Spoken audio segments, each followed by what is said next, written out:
Jai Shri Mataji.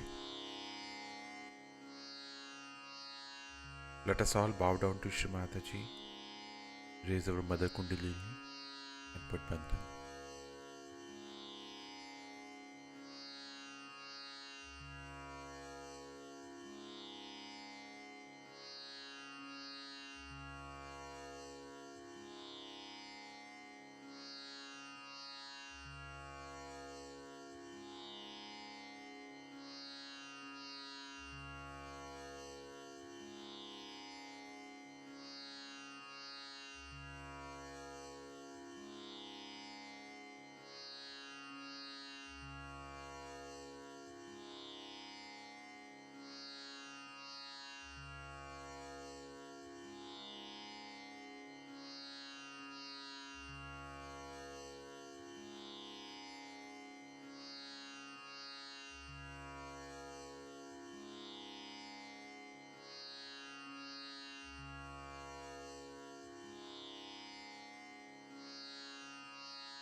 Let us recite Shri Ganesh Mantra.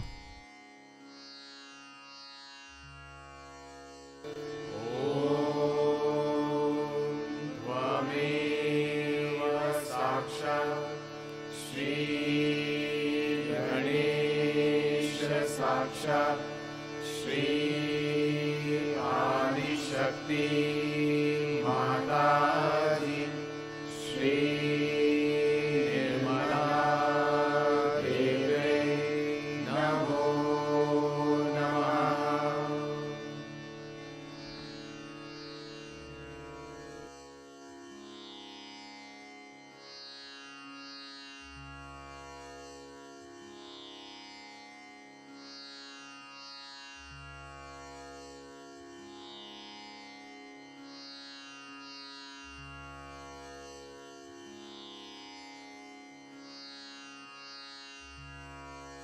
Let us place both our hands on Mother Earth.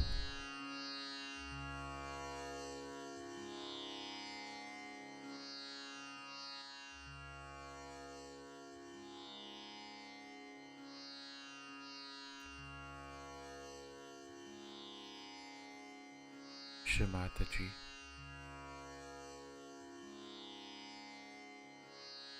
kindly bring us into complete balance.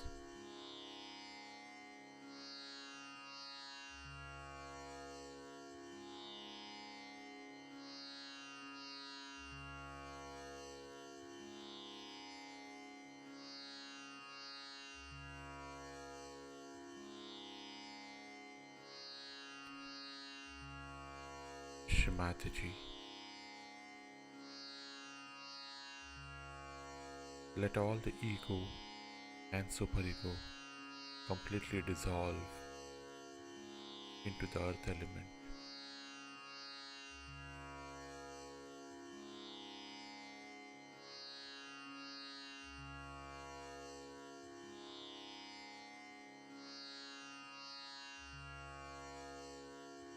Let us bring our attention on our Muladhara Chakra.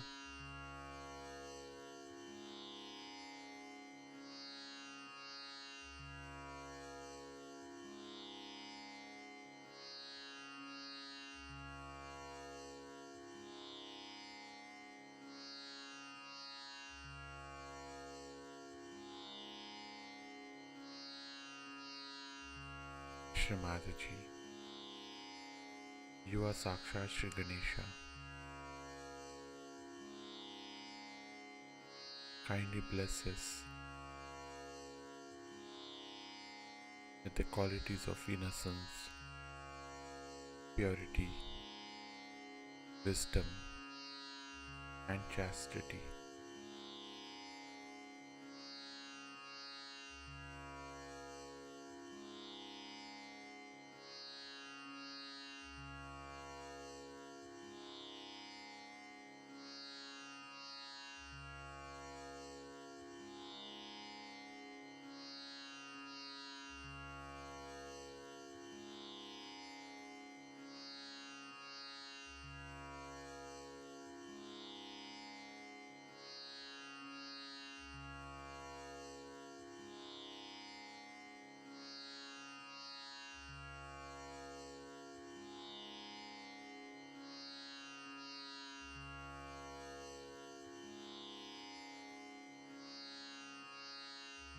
Mataji,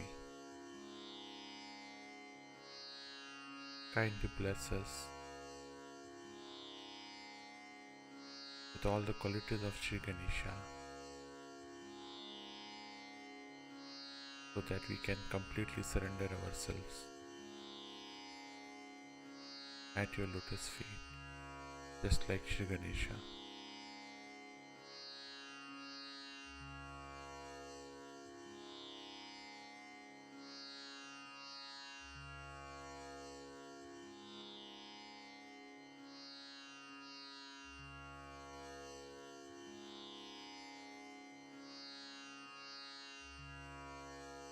Let us now slowly bring our attention on our Sahasrara.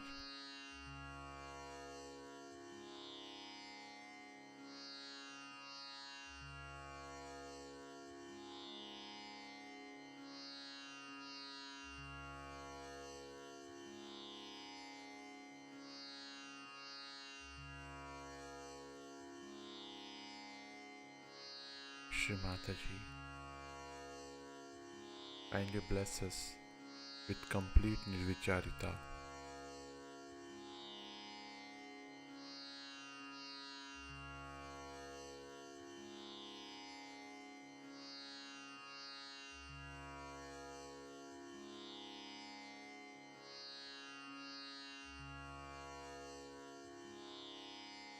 In this state, let us now listen to Shri Mataji's speech.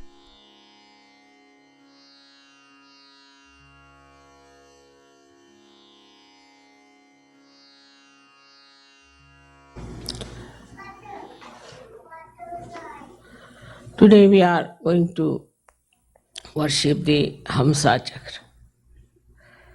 So far we have been always worshipping a deity,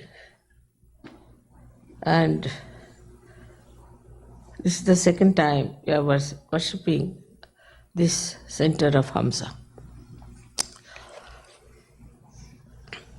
Now this chakra is, placed between the two eyebrows.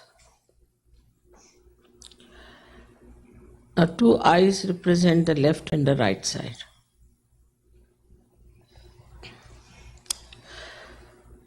So this center is very much guided by our eyes, by our ears, by our nose, tongue, teeth, throat.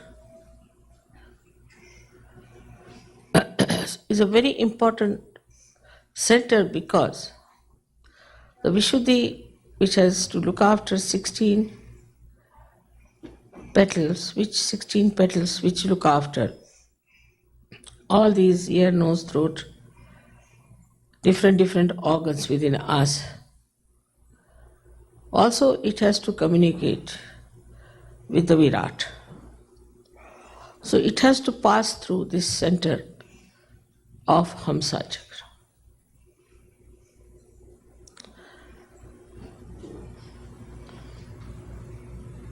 Hamsa Chakra is the very pivotal center which expresses auspiciousness in our awareness. That means if this center is alert and awakened, then we immediately know what is auspicious and what is not auspicious. Or we can call it, we get the divine discretion. I think it is a part of the genetics that people have discretion between good and bad, destructive and constructive.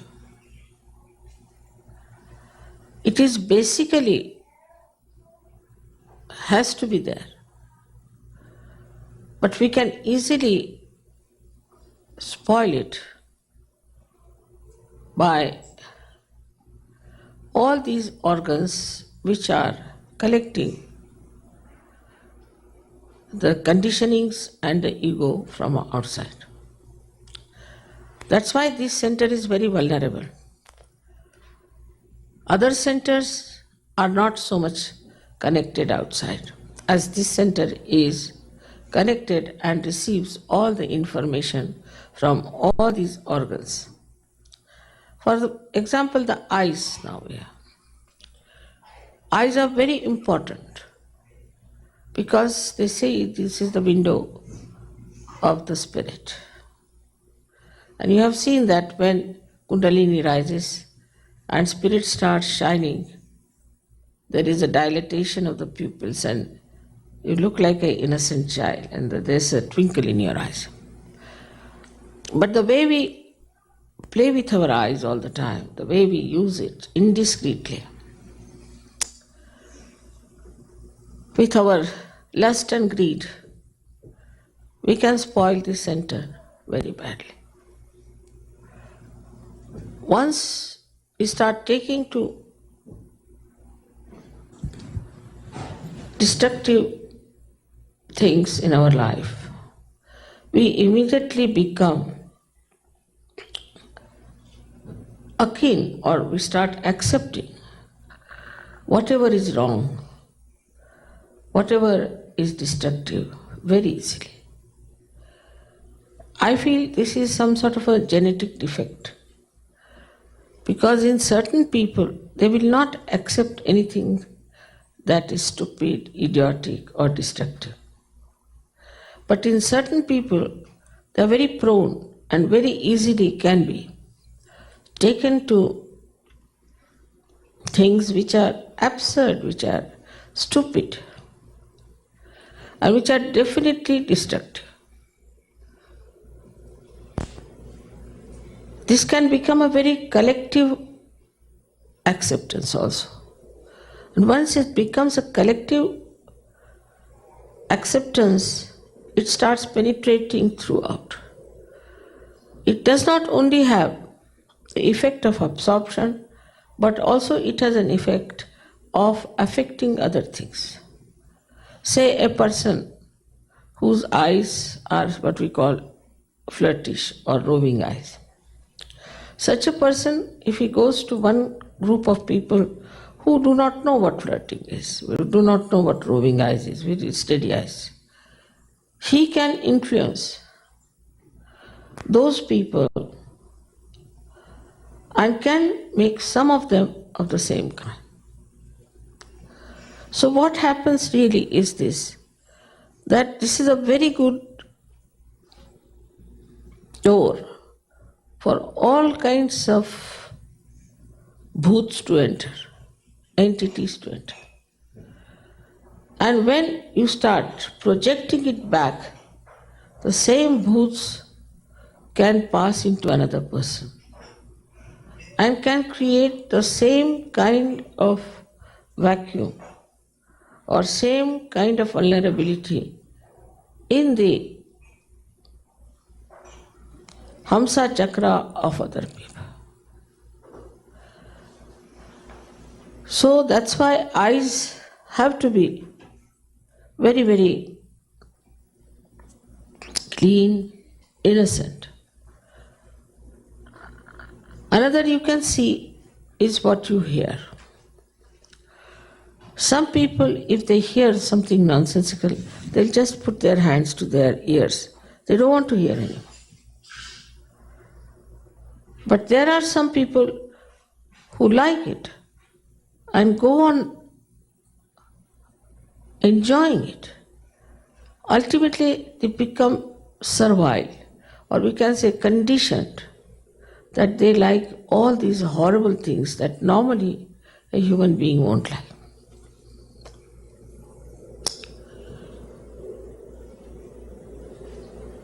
Now also you must have seen that people who, like French people, I think they have no discretion of smell. They smell so awful, but they eat all rotten food, rotten cheese, absolutely rotten wines, but they never smell it.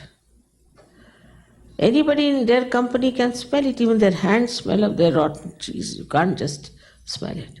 But they have lost the power. In the same way, in our country, we have a caste called sweepers who do all the cleaning of dirty things with their hands. They have no sense of smell. They have lost the sense of smell. The nose has lost that smell sense. They cannot smell anything dirty. That's how they can do their work. So if you start also not being alert to fragrance, I have seen that there are certain things people use made of tobacco. They are supposed to be very good, very famous brands of perfumes like Tabak and all that.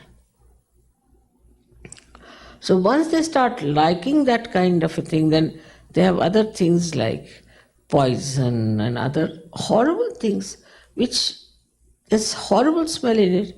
Apart from that, first you smell is alcohol, is a spirit.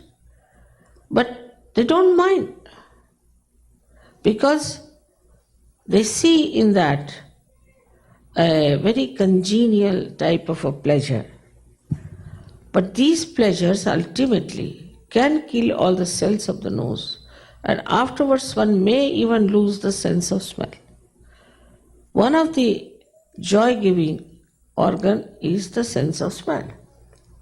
When the Kundalini rises in many people, they get a fragrance of many things. Some people get of gugul, or sometimes they get of a fragrance of sandalwood or something, which is a very natural essence of flowers or maybe of some woods. But these unnaturally made things which are actually destructive to your cells of smelling, that is what they start using. And once you start using these kind of things, then what happens that you don't feel any bad smell anywhere, like animals. But so many animals can smell, if not, they don't call it bad or good, but they can smell. Even that sensitivity of good and bad smell we human beings have got is lost. So whatever is our ascent as human beings, at what a level we have gone, start completely disappearing gradually, one by one. Then same with the throat. If the throat is using bad languages and is being used for abusing people, showing temper on people, or anything of aggression, or sometimes people take things which can also spoil the throat by their destructive qualities like alcohol, especially the smoking. If you smoke, then the throat gets vulnerable and the sweetness of your voice is lost. Then they speak with a hoarse voice. But this is all external. It starts becoming external. Mouth smells with that. And also the teeth react to all such things which we take without discretion about. Because that's the fashion, because it is marketing well, because it is advertised. That means we have not got our own wisdom, our own personality.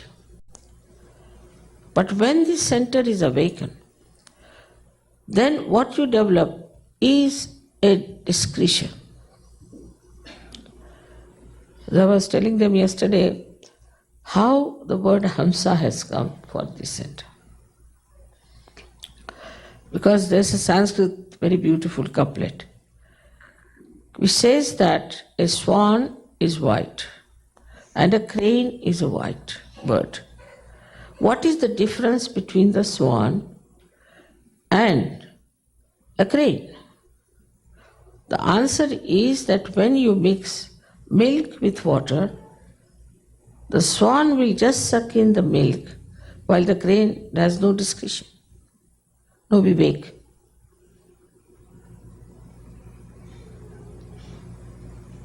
This discretionary power, once we start losing,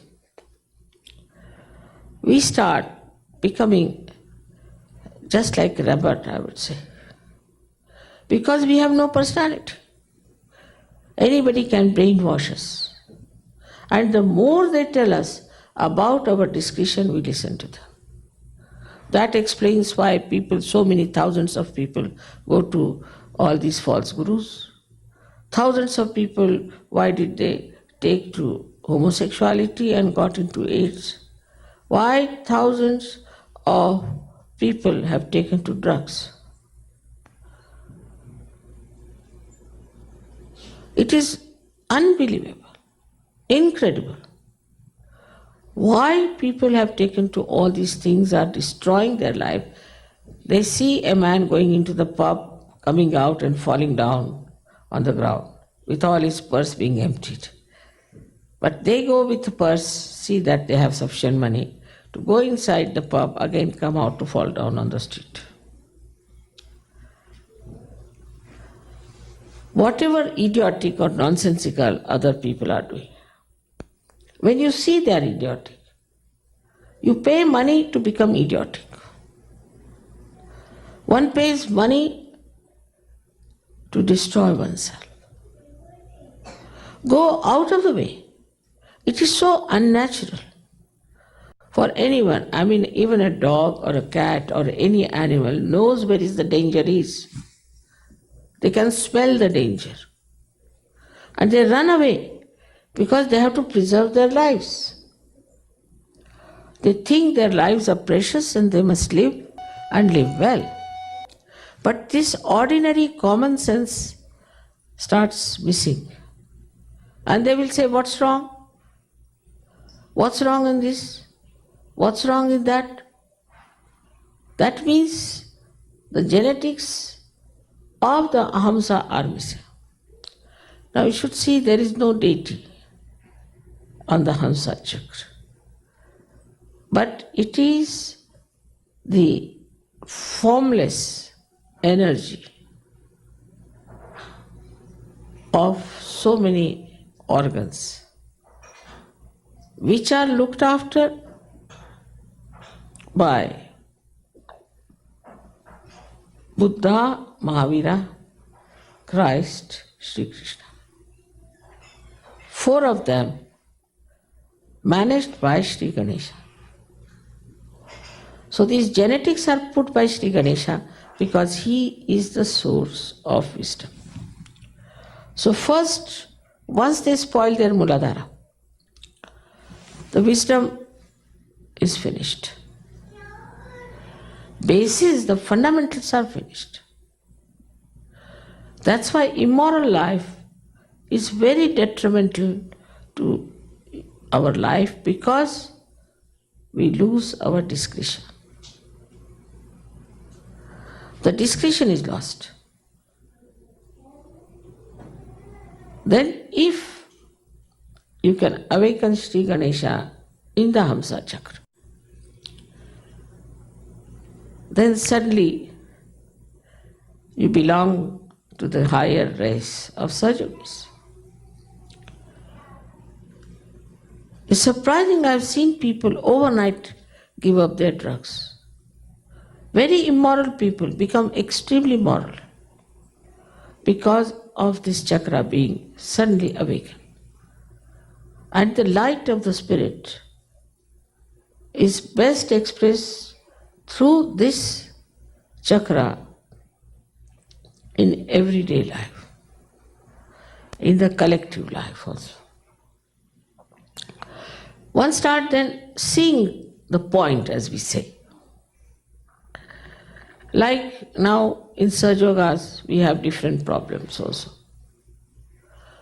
Say when people first come to Sahajoga, they start watching other people and starting finding their faults, what's wrong with them. They never see what they are here for. They are not here to find out faults with others, but to correct your own defects. So they say, oh, this man is no good, that man is no good, this is wrong. They start creating problems also. They'll talk to each other saying, no, this man is not good, that man is not good, try to create groups and things. They are here to work for what? For creative politics or for your ascent. Some of them, if they do not do all this, then they think we should start to make some money out of it or some sort of a thing. Or some start criticizing others about something which is not their concern. So they forget, because they are just now coming to Sahaja Yoga and their genetics are not established of their wisdom. They start worrying about things which are not their worry, which they should not bother about. Then some of them start thinking, oh, I am the leader, or why am I not the leader? So they start finding fault with the leadership. Sometimes leader also can feel, oh, I am the leader, I can be very stern, very disciplinary, and I can control people, I can do this. They have come here to learn how to love, to be compassionate, to be tolerant. The sense of leadership and also of obedience, both are discretionary. If somebody says something to you, and if you obey that person for your benevolence, you will subtly understand that it is for your good. If some leader says that this is wrong with you, try to see if it is wrong, instead of feeling hurt about it. Yes, it is wrong with me. So what should I do? How can I improve myself? Ask the leader, or you can write to me or do anything. But no, they will not do it. Immediately they'll write a letter to me saying this leader is such and such bad fellow, he's so this thing, he ate that money, he ate that thing, and all kinds of things. Or else they may tell people, oh, mother listens to this fellow, he's no good, he's just telling mother stories and mother listens. And mother is not such a fool. She knows about everything. So all these things that we have gathered from our previous life, even after our second birth, we carry a little bit. Like an egg becomes a bird, but still lots of things of the egg are hanging on to his body. So you have to cleanse it. So at this point, when you have got your realization, the first discussion should be, how am I going to achieve that state of spirit, the pure spirit? Instead of that, also people get lost because they have no discretion. With this enlightenment, first thing that happens, I've seen with people, their eyes are fixed. They don't rove their eyes much now. They have very innocent eyes. Otherwise, they are really mad, those people who go on looking at everything like this. There's no difference between a madman and him. You put one madman, he does the same, and a person who is like that does the same. And it's such a crazy thing to do. But immediately, it is such a spontaneous thing. It's like the light coming in the room. It is so spontaneous that you start seeing things clearly. No, this is not.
Let us now recite the Mahamantras.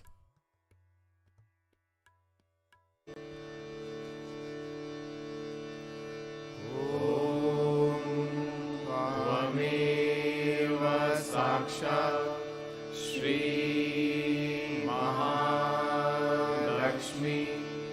Mahasaraswati Mahakali त्रिगुणात्मिका kundalini साक्षात् श्री आदिशक्ति माताजी श्री निर्मला देव्यै नमो नमः। ॐ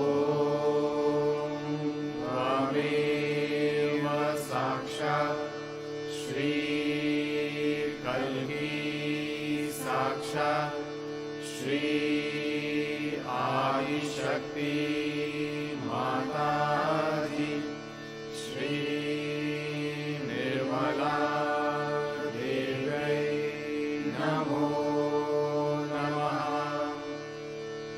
ॐ त्वमेव साक्षात् श्री कल्की साक्षात् श्री सहस्रार स्वामिनी मोक्षप्रदायिनी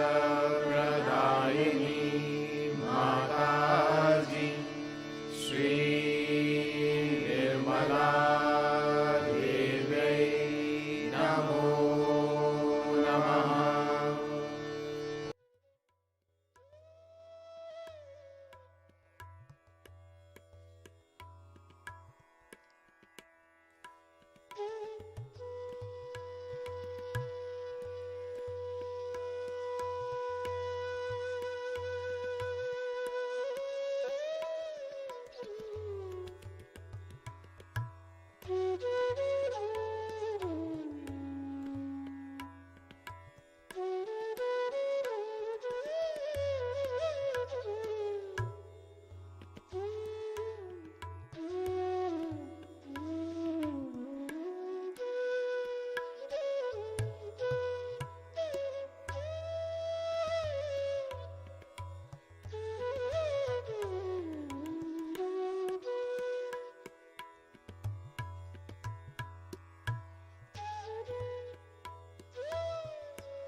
Thank you, Shri Mataji,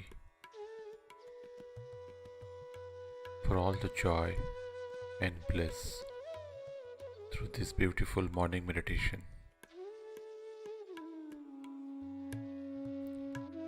Let us all bow down to Shri Mataji, raise our Mother Kundalini, and put Bandhan.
We will continue with the morning meditation tomorrow morning, same time. Jai Shri Mataji.